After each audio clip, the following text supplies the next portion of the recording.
All right, so get this. You want to understand the Illuminati, right? Uh-huh. Well, we've got something a little different than, your usual, like, dusty conspiracy theories. Okay. Our source today is actually a transcript from an Italian YouTube channel. Wow. Okay. It's a hypnotherapist interviewing someone about their experiences with the Illuminati.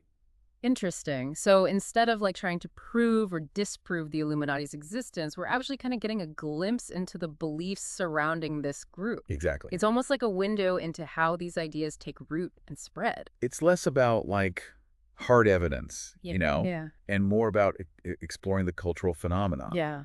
So this person under hypnosis starts describing a scientist Okay. whose research attracts the attention of some powerful, let's call them entities. Interesting. Look at that. Well, it ties into this common theme in Illuminati lore, this idea that they're constantly seeking knowledge and power, Yeah. often through unconventional means. It's like they're always searching for that edge, Right. that hidden truth that gives them an advantage. And it gets even weirder. Yeah. The person mentions a draconian entity, Oh, like a reptilian being involved. okay. That's got to raise some eyebrows, right? It definitely adds a layer of the supernatural, which we see a lot in these kinds of narratives. Yeah. But if we try to like ground it a bit, it could also be interpreted symbolically. Okay. Maybe this draconian figure represents those primal fears we have about control and authority. Yeah. Those forces that feel cold, calculating, almost inhuman. Okay, so let's say this network, Yeah. this Illuminati does exist. How is it structured? Right. The person under hypnosis Okay. describes it as a pyramid. Pretty classic imagery, right? Classic, but also very telling. Think Yeah. about how many power structures throughout history have mirrored that pyramid shape. Oh, yeah. From ancient Egyptian hierarchies to modern corporations. For sure. It reflects this deep-seated human tendency to organize power in this way, Right. the few at the top controlling the many below. But how do you even get into this exclusive club? Yeah, good question. Well, according to our source, people tend to join after experiencing trauma or loss, Okay. times when they're vulnerable and searching for meaning. That's a crucial point. Mm. It highlights the potential for manipulation, right? Right. When someone's at a low point, they're more susceptible to offers of belonging, purpose, even power, regardless of the true cost. And what about a price of membership? Yeah. It's not just about, like, paying dues, right? Right.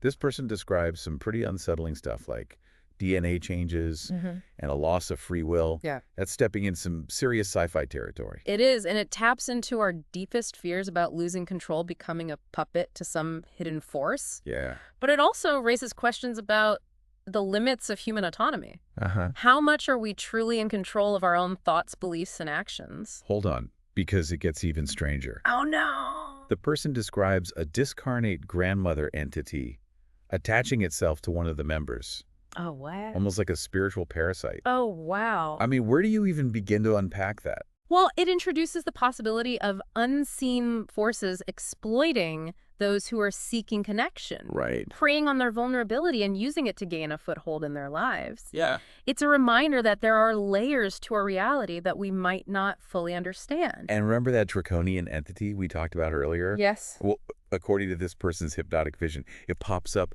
again and again, almost like a recurring nightmare. So it seems to be taking on a leadership role within this network, Right. reinforcing that theme of control, the reptilian brain, if you will, Yeah. at the helm of this vast hierarchical structure. And get this, there's a quote from this draconian entity that really stuck with me.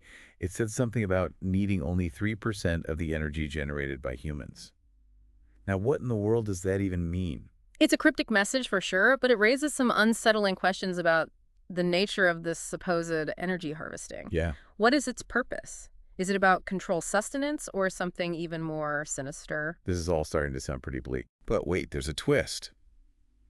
Apparently, one member managed to escape the Illuminati's grip. Oh, and how did they pull that off? Some elaborate scheme or daring escape plan? Not even close. Yeah. You're never going to believe this. It was a simple act of kindness from an elderly woman. Wow, that's unexpected. What happened? Well, this elderly woman, a complete stranger, showed this member a small act of kindness. Oh. And according to the person under hypnosis, it completely disrupted their connection to the network. Almost like a sudden jolt of positive energy short-circuited their programming. You know, it's often the simplest things that have the most profound impact. It's true. This suggests that maybe these acts of compassion, these Yeah. moments of genuine connection, can disrupt negative patterns, Yeah. even those that seem deeply entrenched. And the change wasn't just mental either. Okay. The person describes this escapee's whole demeanor shifting. It Ah. went from feeling controlled and manipulated to experiencing this sense of inner peace and equilibrium. It's like they finally broke free from the external forces that had been dictating their emotional state Yeah. and tapped into a wellspring of inner strength. It's a powerful reminder that personal transformation is possible, Right. even in the face of immense challenges. So we've got this shadowy network seeking power, Right. potential non-human involvement, Yeah. the role of trauma and manipulation, Mm-hmm. and surprisingly, a glimmer of hope in the form of unexpected kindness. Yes. And what I find fascinating is that even within this framework of control and manipulation, Yeah. there's a suggestion that we're not entirely powerless. Okay. Those seemingly small acts of compassion, those moments of genuine connection, Right? might hold a power that even the Illuminati can't fully control. Okay. I think we've covered a lot of ground here. We have. But before we move on to the next part, I want to ask you a question. Mm. If these little acts of kindness can disrupt a powerful network, what does that tell us about the power we hold within ourselves? That's a question worth pondering, isn't it? It is. It suggests that maybe the key to breaking free from any form of control, Right. whether it's from a secret society or our own limiting beliefs, lies in tapping into that wellspring of compassion and connection, that wellspring of love. All right, folks, we're going to Take a breath. take a breath and think about that for a second. Yeah. When we come back, we're going to delve even deeper into this Illuminati rabbit hole. Can't wait. So buckle up. You know, it's interesting how this person's account goes beyond just one scientist being targeted. They also mention other figures being drawn into this network early on, like a religious leader, Oh, yeah? a famous scientist, even a politician. Hmm. It seems they're not limiting themselves to any one sphere of influence. It's like they're trying to diversify their portfolio, Right. get a foothold in different sectors of the society, science, religion, politics. That's Exactly. a pretty effective strategy for control if you think about it. It is. It's a classic case of divide and conquer. By infiltrating these key areas, they can exert influence over a wider range of human activity. Well, for sure. It's like having your fingers in all the pies, so to speak. But hold on a second. If this draconian entity is the real puppet master, why bother with human collaborators at all? Wouldn't it be easier to just, take direct control? That's a good question, and the transcript actually hints at a possible answer. Right. Remember that cryptic quote about needing only 3% of human energy? Yeah. Well, maybe direct control is simply too resource intensive. Okay. It might be more efficient to manipulate humans into doing their bidding, Yeah. delegate rather than micromanage. So we're like energy batteries for these beings. It's a thought-provoking idea, isn't it? It is a little depressing. It is, and it raises questions about the nature of free will. Right. How much of our actions are truly our own? Speaking of energy, how is it actually harvested? Okay. The person under hypnosis describes this thin thread connecting each member to this network, through which energy flows outwards. It's almost like a parasitic connection draining them of their vitality. That image of a thread is interesting. Yeah. It suggests a subtle, almost invisible link, Uh-huh. a connection that could easily be overlooked or dismissed. And get this, the person claims that this energy flow intensifies when someone is engaged in creative pursuits. Interesting. The more creative a person is, the more energy they supposedly generate. So creativity itself is being exploited. That's what it sounds like. It's like a musician pouring their heart and soul into a song, unaware that a portion of that emotional energy is being siphoned away. There's a dark side to this, though. Apparently, those who are excessively creative, the ones whose energy flow is constantly heightened, they tend to burn out quickly. They might achieve great things, but their lives are often cut short. It's like they're being pushed beyond their limits, Right. their creative fire burning too brightly and consuming them in the process. Yeah. It's a tragic reminder that even those who seem to benefit from this network might be paying a hidden price. So we've got this network fueled by human creativity, overseen by a shadowy draconian entity. Yeah. But how do they actually maintain control? The person under hypnosis mentioned something about using specific frequencies Oh. to manipulate thoughts and emotions. Think about the power of music. Oh, yeah. Certain sounds can evoke specific emotions, trigger memories, even alter our state of consciousness. Yeah. If these frequencies are being deliberately manipulated, Right. It's possible to influence people's behavior without them even realizing it. The person describes it as a kind of mental shock, Oh, wow. a disruption of the normal flow of information in the brain. Okay. It's like the intended message gets scrambled, leading to distorted perceptions and faulty decision-making. It's like trying to solve a puzzle where some of the pieces are intentionally misshapen. Yeah, You might be able to force them together, but the final picture will always be slightly off. right. That's what this manipulation sounds like. Yeah. Subtly altering our understanding of the world around us. And it's not just about manipulating individuals, Right. right? The Mm. person gives an example of a man being influenced to pursue a woman he wasn't normally attracted to. Hmm. It's like they're trying to control relationships and social dynamics as well. Exactly. If they can influence who we connect with, who we trust, who we love, Yeah. they can exert a tremendous amount of control over our lives. It's a subtle form of social engineering. It is. But where does free will fit into all of this? Okay. Do we have any agency within this system, or are we just puppets dancing to their tune? This is where things get philosophically tricky. Yeah. The person under hypnosis describes a loss of free will for those entangled in the network, Right. suggesting their choices are being influenced, perhaps even dictated by external forces. But remember the escapee, the one who broke free through an act of kindness. Yes. That suggests there might be ways to disrupt this control, Right. to reclaim our autonomy, even if it's just for a moment. That act of kindness seemed to trigger a shift in consciousness, a disruption in the flow of energy that allowed the escapee to see things with fresh eyes. It's like a glitch in the matrix, Exactly. a moment of genuine connection that broke through the programming. It really is. And it wasn't just a mental shift either. The person describes a change in the escapee's emotional state. Mm-hmm. They went from feeling controlled and manipulated to experiencing a sense of inner peace and equilibrium. It's as if they finally regain control of their own emotional landscape. Yeah, It's a testament to the potential for healing and transformation, for sure. even after experiencing such profound manipulation. But what about the rest of us? Right. Are we all destined to be caught in this web of control, or is there hope for a wider awakening? The person claims that anyone can potentially break free, but it requires finding the right button, The button. the specific frequency or experience that disrupts the network's hold. Okay. The challenge is finding that button. Like that unexpected act of kindness from the elderly woman. Right. It was completely random, yet it triggered a profound emotional response. Yeah. And this raises the question, how are these buttons found? Mm-hmm. Is it purely random, or is there something more to it?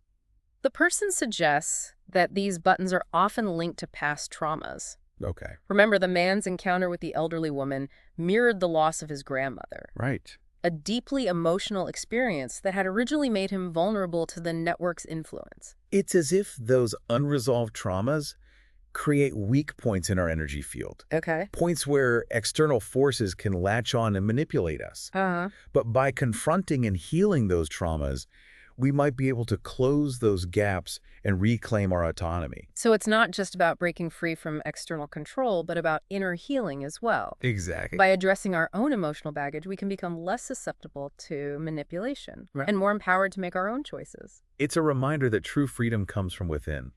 Mhm. By understanding ourselves, our traumas, our patterns of behavior, Yeah. we can become more conscious creators of our own reality rather than puppets in someone else's game. Okay, so we've talked about how this network operates, how it manipulates, and how people might break free. Uh-huh. But even if we can escape, what about the larger system? Right. Will it just continue to ensnare others, or is there a way to dismantle it entirely? That's a question we'll have to explore further. Yeah. But for now, let's shift our focus to another intriguing aspect of this person's account, Okay. the role of symbols and recognition within the Illuminati. You mean like those tattoos and pendants with sun rays? Exactly. The secret handshake for the elite, so to speak. The person specifically mentions a daisy with rays instead of petals as a prominent symbol. Okay. It's subtle yet powerful image, blending in with everyday life while still conveying a hidden message. And it's not just about aesthetics, right? You're right. The person describes these symbols as being connected to energy flow, Yeah. suggesting they might play a role in channeling or amplifying the energy being harvested from individuals. Think about how certain symbols can evoke strong emotions or even spiritual experiences. Right. If these symbols are deliberately designed to interact with our energy field, Right. they could be a key component of this network's control mechanism. But the person also mentions a collective consciousness, implying that members of this network can somehow sense each other's presence without relying on these external symbols.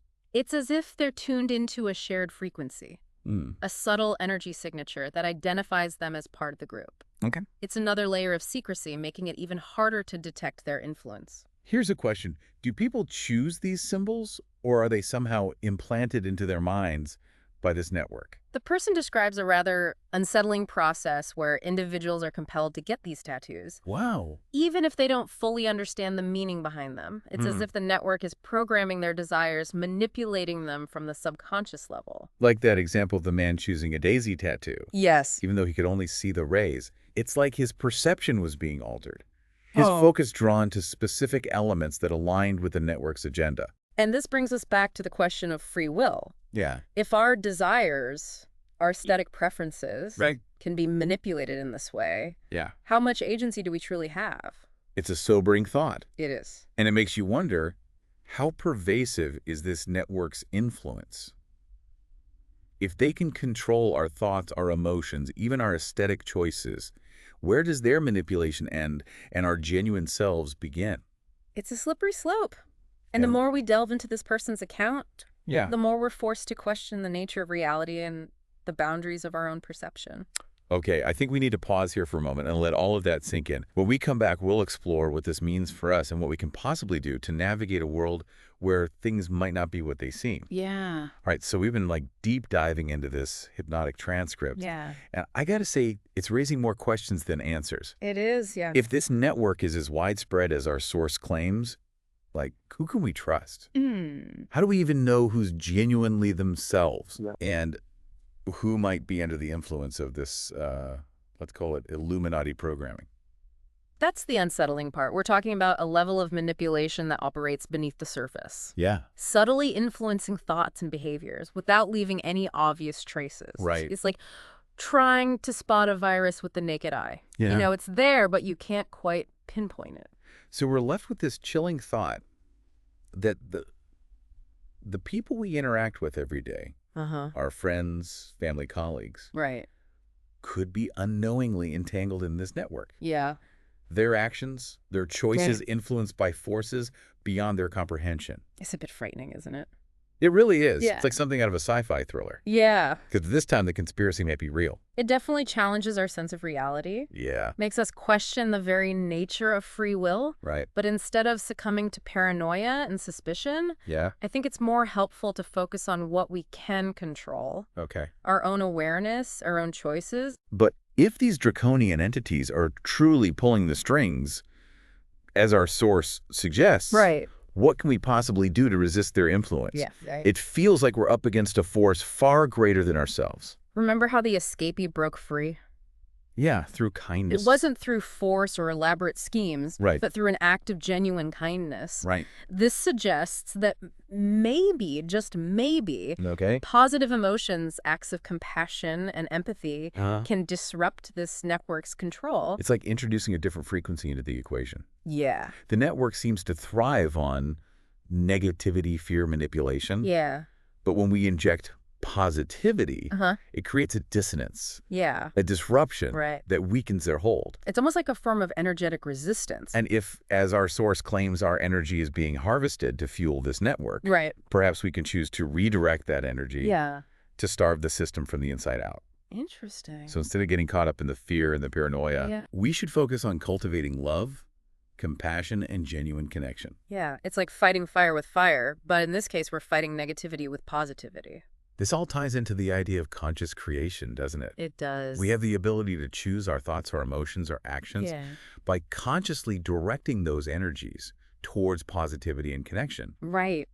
We might be able to create a ripple effect that disrupts the network's influence, Yeah. not just for ourselves, but for others as well. It's a powerful concept and one that aligns with the idea that we're not merely passive recipients of external forces, Right. but active participants in shaping our own reality. Yeah. Even if there are forces working against us, we still have a choice in how we respond, how we engage, and how we direct our energy.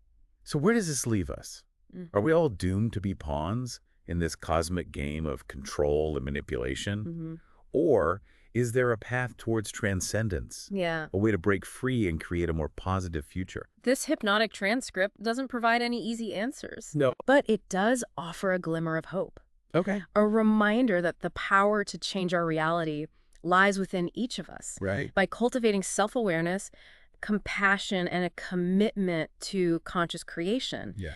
we can choose to step out of the shadows and into the light. It's a journey that requires courage, Yeah. discernment, Uh-huh. and a willingness to question everything we thought we knew. It is. But if this deep dive has taught us anything, it's that the potential for human transformation is limitless, Absolutely. even in the face of seemingly insurmountable challenges. So keep exploring, keep questioning, and most importantly, keep choosing love over fear. It's really all we can do. The future, as always, remains unwritten. Well, on that note, we'll leave you to ponder the mysteries of the Illuminati and the power within each of us to shape our own destiny. Until next time, stay curious, stay vigilant, and don't forget to check for those sunray tattoos, just in case